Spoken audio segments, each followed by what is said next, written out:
Аз ти гарантирам, че 100 от 100% ще изберат България. Какво мислиш като цяло за живота в чужбина и за живота в България? Защото много често някой отиде в Германия и каже, там, нали, дама си правят зъбите в България.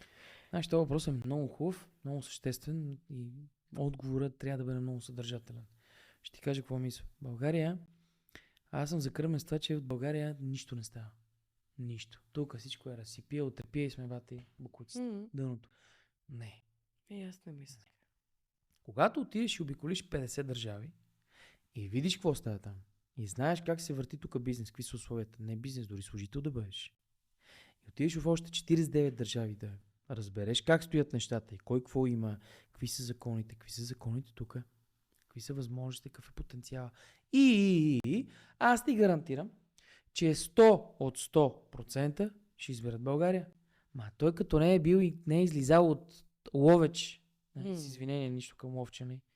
Той казва, Тук защото всички от Ловеч спряха да 3 гледат. поколения баби назад говорят как България е дъното. Не бе, България е велика. И аз мисля, че България е велика и имаме много наистина потенциал за бизнеси и хората, които не успяват или чакат на късмета да им се спусне отгоре, а късмета отива при работливите хора.